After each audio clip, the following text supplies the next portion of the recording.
Today is a very good day to have a breakthrough. I don't know if you can feel it on the air, but I believe we all need a breakthrough on somewhere or in any area that you are struggling with, any area of your life that you might be thinking, oh, I'm stuck in this area of my life. I need something. I feel like I'm going to stall, or I feel that I'm not progressing in this area of my life. And that's when God brings a breakthrough for us. So maybe the things that you're living you've been living the same thing over and over, and then you think you're in a cycle and you're trying. You might not even know it, but you feel uneasy. You feel something weird, it's going in your life. You feel like, oh, I need a breakthrough. And today is a good day to have a breakthrough. Somebody agrees with me this morning. So I don't know if you're wrestling with something, with a topic, with an issue in an area of your life, with a relationship, financially, with your relationship with God, which is a very, very important area in our lives. So maybe you're blessed financially. Maybe you have everything you need, but something is stirring in your heart, and that's when you know you need a breakthrough. Say with me, I need a breakthrough. So maybe you're healthy, but your spirit is telling you, you need something more. You need something else. Sometimes our breakthrough doesn't necessarily has to be on the financial realm, or has to be with your health, or it has to be with your relations. It might well be with your connection with God. So maybe we need a better connection with God today. Do you agree with me? So my new name will bring me a breakthrough. Say with me, my new name will bring a breakthrough. And today we're going to see what I believe it is the most powerful story of a name change. The most powerful story of a new name on the Bible. We already saw how Abraham was changed his name to Abraham. We already saw Sarai, and then she was changed her name to Zara. And we saw Gideon, and we saw different other names that have been changed. Do you remember those three guys that were in Babylon? Shadrach, Meshach, Abednego. They were changed the name for the purpose they were going to fulfill in that place. So when God changed a name, it's for something. He's about to do something, and He's just waiting to take you to the next level. So there are some key points on the life of Jacob that I want you to see with me on the scripture. So we better understand this is why I say this is the most powerful new name change on the Bible. I mean, God wants to speak to us. He wants to deliver us from something. He wants to change. He wants to give us a change. So he wants us to be defined in our identity. So we're going to get that today through this message. Many of us want angels of the Lord to come to our lives and do the work that we need to do. It doesn't work that way. There is some things in life, there is some struggles, there are some fights in your life that you are the one that has to overcome. You are the one that has to fight it. On the spirit, maybe you feel that you need to grow faster. Maybe you feel that you need to go deeper, beyond what you have been with God. And that's the breakthrough that we need today, to take home today. Anybody willing to take home a breakthrough this morning? I mean, we need to mature and to go beyond what we have gone so far in our spiritual journey. This is not something that you just get once and stay with that. This is a continuous spiritual exploration. This is a continuous spiritual relationship with our God. And that's what we need in our lives. We need to go beyond what we have gone so far. There's things that delay you in this trip, in this journey. Lies, deceiveness, jealousy, sin, temptation. All those things will put a delay. You'll hit a wall, and you're going to be trying to go on over it or around it. But we need a spiritual breakthrough so we can continue our spiritual journey. Anybody wants to have a breakthrough this morning? All right, so let me tell you, this story of Jacob, I so identify with him because he's this guy, When he was born, Bible, I have a couple of verses that will broaden our perspective with Jacob. When he was born, he was the second to be born. But when the firstborn, they were twins. And when the firstborn came out, he came grabbing the heel of his brother. He came out like that. So that's why they put the name Jacob, which in Hebrew means heel grabber. But there was a problem with that name. In Hebrew, when somebody is a heel grabber, when somebody likes to grab your heel, that means that he will normally try to take advantage of you. So it's not a good thing for him. It was not a good thing for his name, So he came to be known as a trickery guy, as a deal-making guy. But that if you get into make deals with him, you're gonna be losing money. You're gonna be losing something. This is the kind of guy that when you know him, you're already losing. That was Jacob, and then he liked these kind of things, and he grew in a family where his father liked his old brother, and her mother liked him. So there was a difference in his home where his father had a favoritism. He preferred his old brother, and the mother, she preferred Jacob, And I was like checking my own history against Jacob, and I always felt identified with Jacob. In fact, sometimes prophet, when I have to make a business decision, or when I'm in a business discussion or negotiating something, sometimes I can hear my wife telling me, Jacob, stop. Spirit of Jacob. So I was like, well, when that business dealing guy that is inside you kicks in, and you're trying to make a deal, and you're trying to take advantage of the other person, But right now I'm like totally different. I'm a pastor. I cannot be like letting myself guide by that spirit. Somehow during all these horrible season in my life, God was there taking care of things. I don't know if you can see this, but sometimes when you're doing or you're going through the darkest hours of your life, God's still there taking care of you. And that's what I want to recognize today. I was blessed. Honestly, I was provided with work. I was provided with enough businesses to survive. I was never sick or crazy broke. I got broke a couple times. But God was always there. I just didn't recognize him. I just didn't want to see him. I just didn't want to know anything about God. But then we moved to the United States, and that's the greatest thing I owe to this country.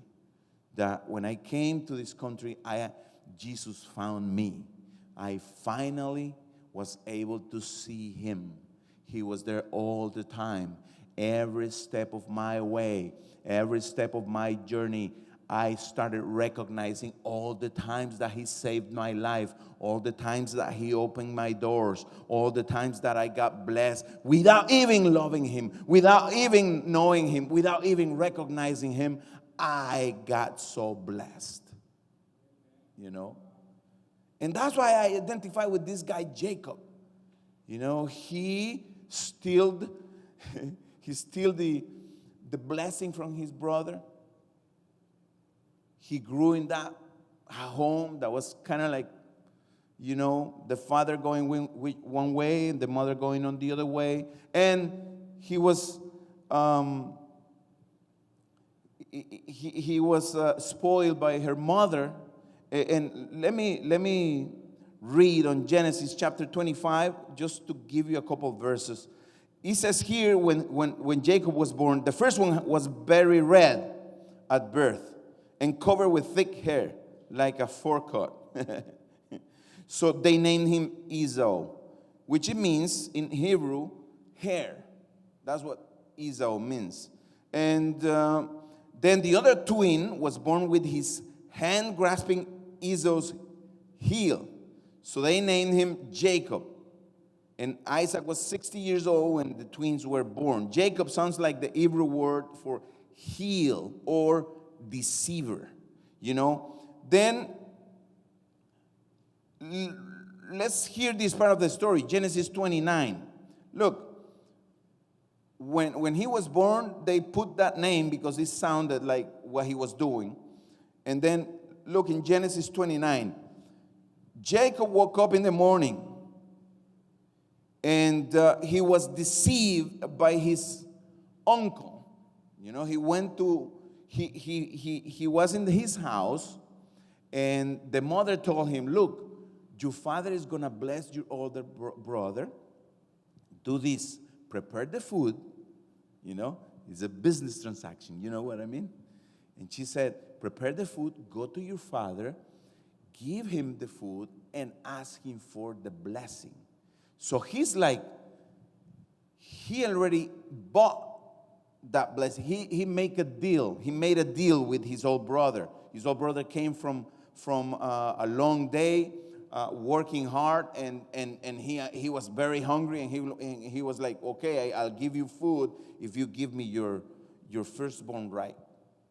And the other dumb guy agreed with him. He's like, oh man, I'm going to solve right now. I don't care about my firstborn right. What good is going to do to me? You know? So they made that deal. They made a business transaction right there, and he bought his firstborn rights from him. But when his father was going to bless the older brother, the mother told him, look, go to your father and deceive your father. Tell him you're Esau. And on the Bible, I could read about, you know, Isaac asked Jacob many times, what's your name? Who are you? And he lied to his father many times. He was like, I'm Esau. Yeah, I'm here. I'm the older. I am the one that I am not. Sometimes in life, we kind of try to convince ourselves that we are something we're not, you know. And Jacob did it. And he had to go away from his house, from his mother, from his father, from his brother, because his brother was planning to kill him after all that. The father gave the blessing to him. He had the firstborn rights, and the older brother blessing, but he was on the list for most wanted in the area of Canaan, you know. So he went away to his mother brother, you know, his uncle, and he fell in love with one of the daughters of his uncle. It was called Rachel, and he agreed to work for 7 years with no salary for her. So all his money. Look, it was not necessary to do that. What I'm telling you, all he did was not necessary. When he was born, the Bible tells us, and the older brother will serve the minor. You know what I mean? Sometimes we do things that we don't need to do. He got there and he started talking with his uncle, and he's like, oh, I'm in love with Rachel. And then instead of getting in a relationship the good way and everything, he make a business deal. And he's like, okay, I'll work for her for 7 years. And the other guy, that was worse than him. Look at this. He worked for 7 years, and look what happened. Genesis 29:25. But when Jacob woke up in the morning, he got married after 7 years. And it was Leah, not Rachel. All right? What have you done to me, Jacob, Rachel, Laban? I worked 7 years for Rachel. Why have you tricked me? He got tricked. The tricker got tricked. It's not our custom here to marry of a younger daughter ahead of the firstborn. Laban replied, but wait until the bridal week is over, then we'll give you Rachel too, provided you promise to work another 7 years for me. Another business deal. And he did that. He committed to the 7 years. He worked for him. And then he worked so hard for 14 years. And then he said, well, now I'm going to work for your flock. And I'm going to make, the flock bigger. And you're going to have more cattle and more sheep and everything. And it was 20 years working there. And let's read on Genesis 27:36 so you can see this. Esau exclaimed, no wonder his name is Jacob. That's what his brother was saying about him. No wonder his name is Jacob, for now he has cheated me twice. First he took my rights of the firstborn, and now he has stolen my blessing. Oh, haven't you saved even one blessing for me? He was asking his father. He was talking about Jacob. Everybody was talking. His own brother had an image of Jacob. Everybody had an image of what he was. So what I'm saying is, if you go with me with my small city, everybody that you can ask who I was, you can really ask, and they're going to say, oh my goodness, that guy. Because you see me here, but you haven't known where I come from. Thanks God, he changed my name. He changed my name a couple times. The first time he changed my name was when I was saved.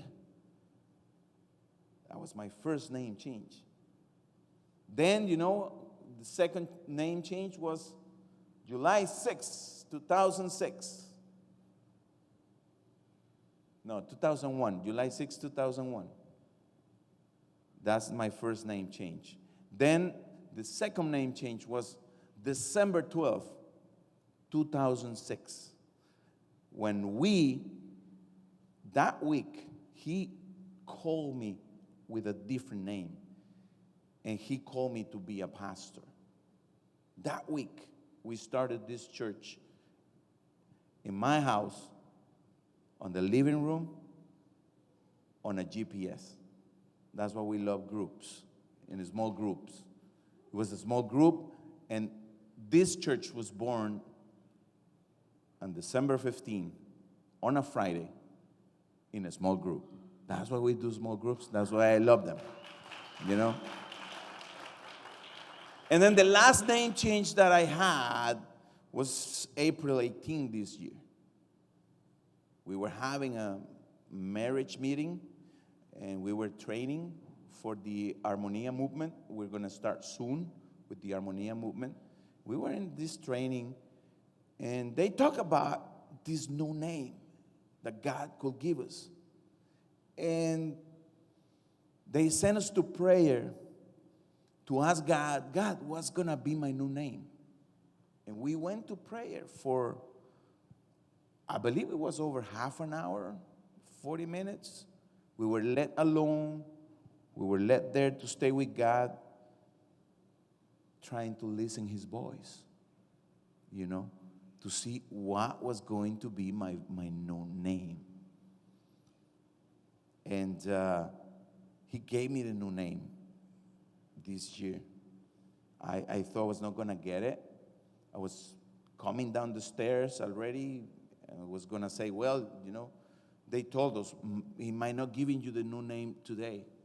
He might give it to you later during the week, next month, but you need to be desiring a name change from God. And today we're going to pray, and I'm going to pray for a name change for all of you. So God can come to you and give you a breakthrough with your name, like he did with Jacob. After all the Jacob's dealings with his uncle in a faraway land, he was far from his family. He was far from everybody. I don't know how many of you have experienced that, but let me tell you, it's a very hardening thing to be far away and having this kind of dealings, this kind of hurt, because his own uncle took advantage of him for 20 years, and when people take advantage of you, when people hurt you, you create responses to this, and your responses might be to protect yourself, and sometimes you can harden your heart, sometimes you can isolate yourself a little bit because you say, you know what, when I get too close to people, I get hurt. Maybe it was a relationship, maybe it was a bad dealing, a bad business, maybe it was something that happened in college, in school, or with business partners. Maybe it's something that's happening in a relationship. But these responses, the way you respond to hurt and deceiveness and all what happens in life, it might harden your heart.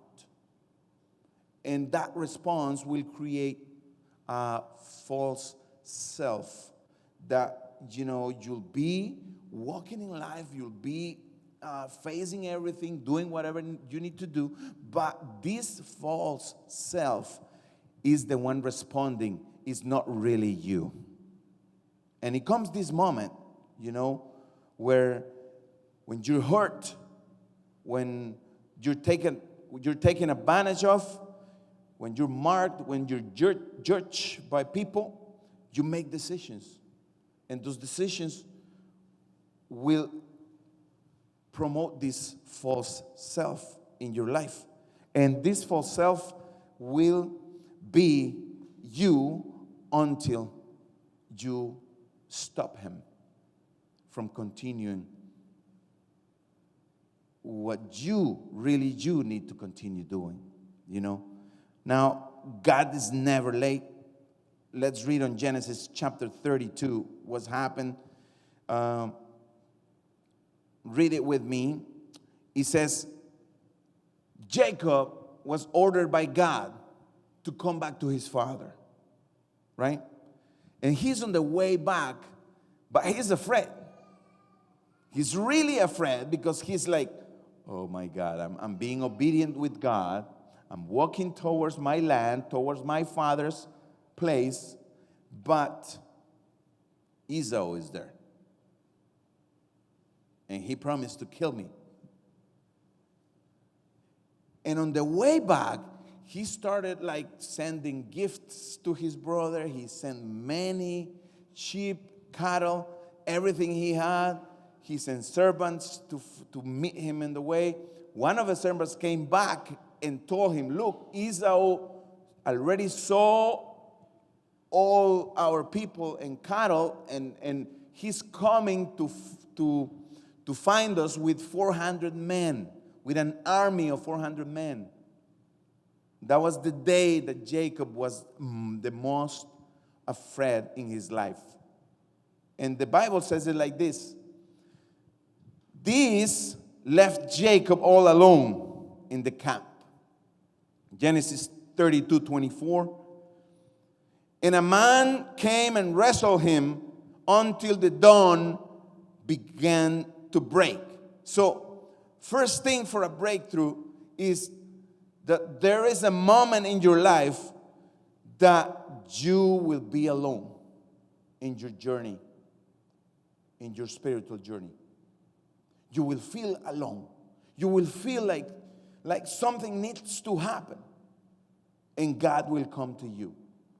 So the first thing for a breakthrough is that loneliness that you feel in that moment, because something needs to change in your life. How many of you need something to be changed in your life today? I need something to be changed in my life. And then the Bible says that when the man saw that he will not win the match, he touched Jacob's hip, and wrenched it out of his socket. He wrenched it out, and that's very painful. So, second thing I see here is that at some point in our lives, God is going to take control of things. Because I remember I had control of everything. And sometimes that old self tries to come back to you. And you, even though I'm a pastor, sometimes I find myself trying to take control of everything. Of my feelings, of my dealings, of everything. I don't know what's your journey. I don't know where you are in your journey, but something is about to happen. Something is about to happen today. So God took control of this. And then the man said, let me go, for the dawn is breaking. Let me go, for the dawn is breaking. But Jacob said, I will not let you go unless you bless me. You need to make a decision today. Either the status quo continues the same way as always, or you make a decision and you let God take control. And when God wrenched out your hip, you need to make the biggest decision in your life. I don't know what's your hip. I don't know where's the pain. I don't know what's the issue. I don't know what's the stiriness. I don't know what's the thing eating your thoughts and taking your thought time. I don't know what's going on with your life, but let me tell you, there's one decision we need to make in life. Even I as a pastor, even I as a leader, sometimes I have my wrestles with God, and I'm positive and I'm sure you do have your wrestles with God too. When I came to Jesus Christ, I came with all my doubts. Many doubts. Many things I didn't understand. Many things I didn't know. I wanted it to know everything. I wanted it to be sure about my faith. I didn't want it to be believing something that was false, and that my life was going to be given to something that was totally a lie. And I wanted it to know for sure that God was real. And He found me at that moment. I was trying to understand scriptures, and I was finding contradictions here and there. And I was like, what's going on? I need to know more of this. I'm a scientific guy. Come on, I studied for years. Things more complicated than the Bible. You know, when you see integral, calculus, 1, 2, 3, when you go beyond all the calculus and you go to very abstract classes and you're able to go through it and imagine things that are impossible, almost impossible to imagine, you get a little pride. You get a little pride. I don't know if the theologians nowadays, they get pride too. Maybe. Maybe they think they know God because they know a little bit of a theology. Maybe. But I had so many doubts. And I was wrestling with these doubts in my life. And I found a verse in the Bible that said, 2 Corinthians 2, chapter 14. He said, the spiritual things, let me paraphrase it for you, are discerned by the Spirit. Not with your brain. And I was shocked. And that day I decided, okay, God, I'm going to believe you on the things I don't understand yet. If you give me the understanding, the spiritual understanding, fine, great. But if you don't give it to me, I'm going to believe you. That was a very big fight for me. The first years on the faith, my first 2-3 years on the faith I was crazy. I was remembering. I mean, I was passionate for God. I was giving away Bibles in every park. I was like talking about Jesus Christ with everybody I knew. And many people believed because of me, but I had this many doubts in my head. But one day God told me, hey, it's with my Spirit that you will discern, not with your brain. And I started like breaking out. And I started wrestling with that thought until one day God told me that.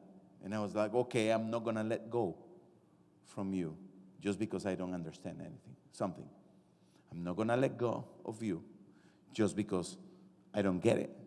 Or just because people is pointing me this way and other people is pointing me the other way. You know what? I'm going to stick with you. I'm going to stick with what you're telling me.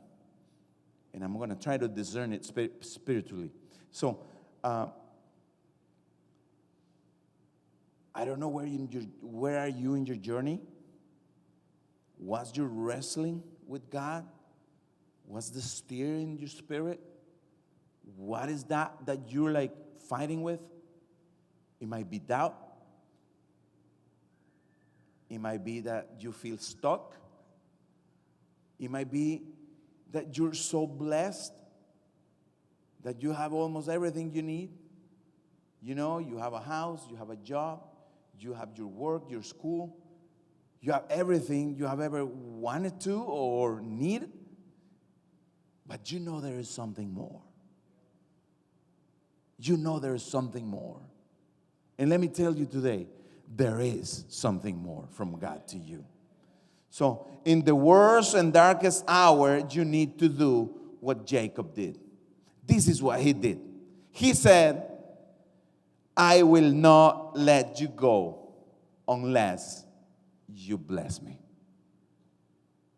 You know what? Today, we need to commit to something with God and tell him, God, this problem I'm facing, this is my hip. You know, there is a moment where you're not wrestling anymore, where you're not fighting with God anymore, where you're just clinging from him. You're just there. I'm not letting you go. I don't have the strength to continue fighting you, but I'm not letting you go. You know, I'm not letting you go until you give me my breakthrough. I'm not letting you go until you bless me. I'm not letting you go until you give me the next level in my life. I'm not letting you go because I believe in my spirit there's something more for me. And that's what I want to believe today. These last couple weeks or months, I have been wrestling. And I have been, fighting with God and saying, God, what is it? What's going on? My spirit is stirring. And he told me, there's a new level coming. There is a new level coming. And I'm like, Father, I don't see it. And he came back to me and told me, and since when you see so clear? And I'm like, oh, that's true. Oh, that's true. Maybe that's the next level. The ability to see clearer. The ability to perceive more what the Spirit wants to do. Maybe that's my next level. Maybe I don't know what it's going to be, but I know it's coming. I don't know what's the next level for you, but I know today that it's coming. I know today that God has it for you, and He is going to give you the next level, but you need to make a decision. And that decision is, I'm not letting you go. I'm not letting go from you. I'm going to stick with you. I'm going to stay with you forever and ever until you bless me. And let me tell you, there's not just one name change in this story. I read it all and I was like, oh my God, there's 2 name changes. Wow, God is always changing us. He's the same God. Ever and ever, He's been the same God. When sometimes people ask me, well,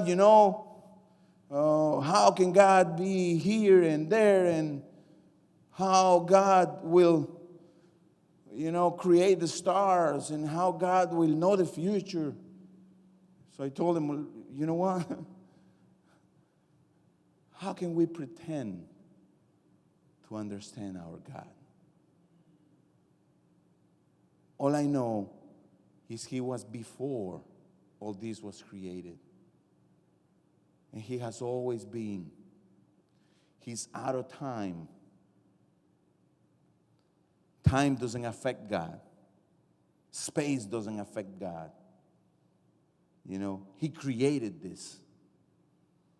And we were put here in this creation as His image. And He has a design for us.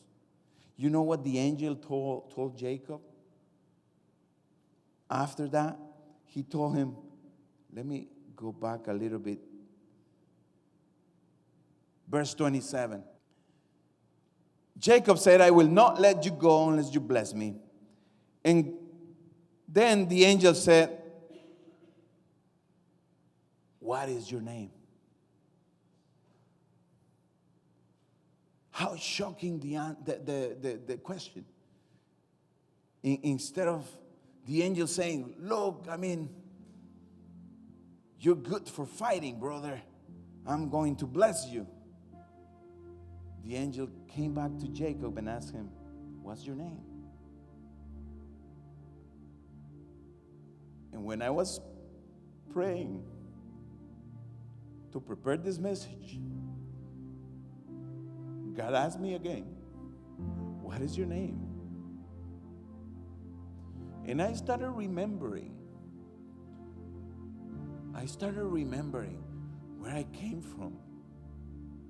All what He has done so far. I believe in that moment Jacob went through this thing. And maybe God put a video to him like He did with me. And he starts seeing how God blessed him with money, how God blessed him with work, with possessions, with family, with sons.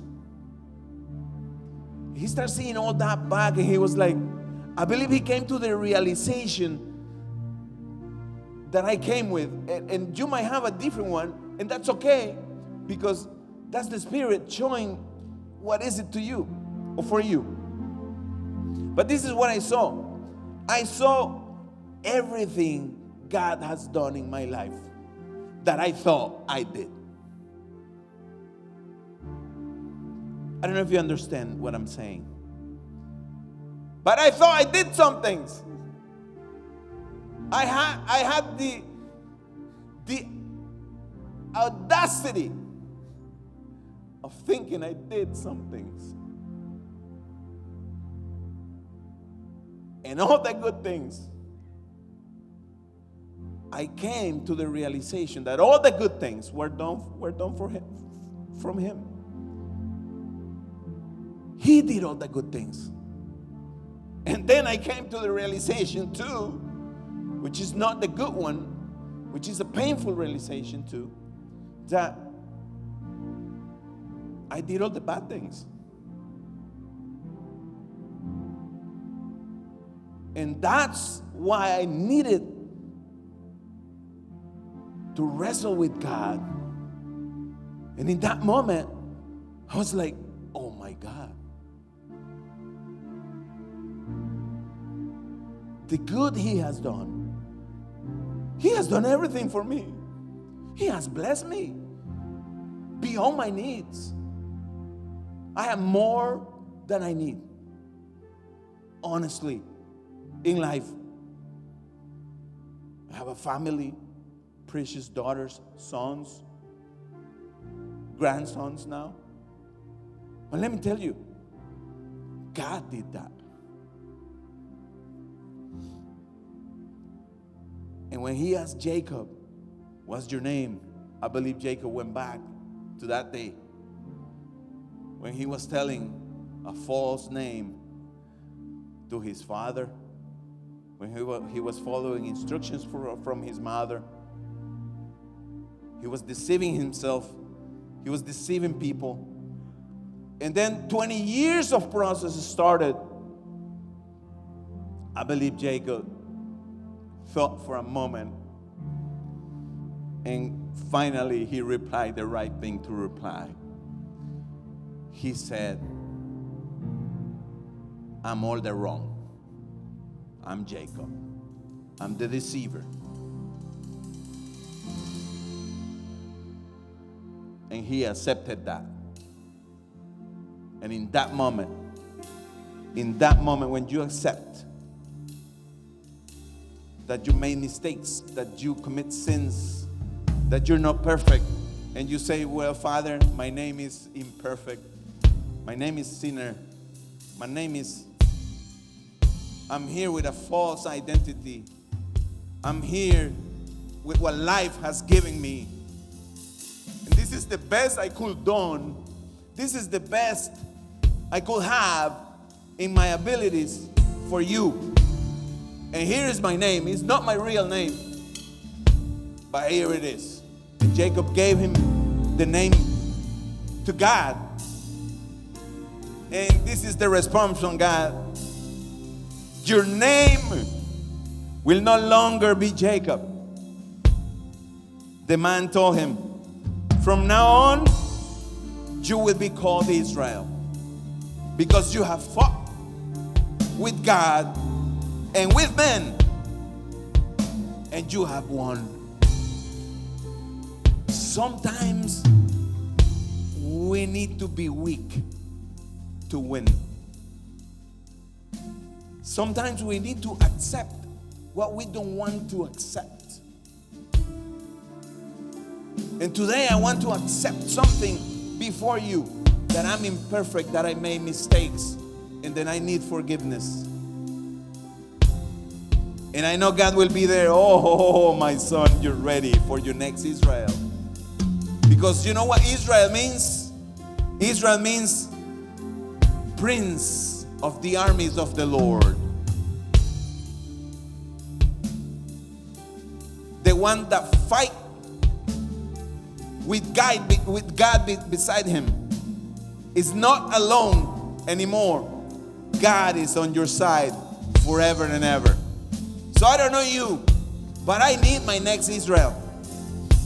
I've been having Israels in my life, but today is the day when I come to the realization that how big of a deal is to have a new name from God. When you can tell him, God, I'm this. Father, I'm this. And he tells you, Not anymore. From here and on, you will be my Israel. You will be my prince. You will be my fighter. You will be my warrior. And I will give you triumph. I will give you victory. And I will be with you. And doesn't matter how hard it is, the process you have been living on. But today, I want you to take home your breakthrough. So raise your hands with me and say, Father, I am, and say your name. And He's gonna tell you, I'm gonna give you a new name. I'm gonna give you a new name. You're gonna be my prince. I'm gonna give you my Israel. There is an Israel moment coming to you. There is an Israel moment coming to my life. And I'm gonna grab that moment and I'm gonna hold to it. And I'm gonna believe that the new season will start with this moment. A new season will start today because I have a new name. I'm having my breakthrough. I don't know about you, but I'm having my breakthrough today. Father, in the name of Jesus, I thank you. Because, Father, I don't know what's the heap on all these people. I don't know what's the heap that they got wrenched out. But Father, I know we have been holding on you. We have been holding on you, holding on you. We will not let go. Because we know you will bless us.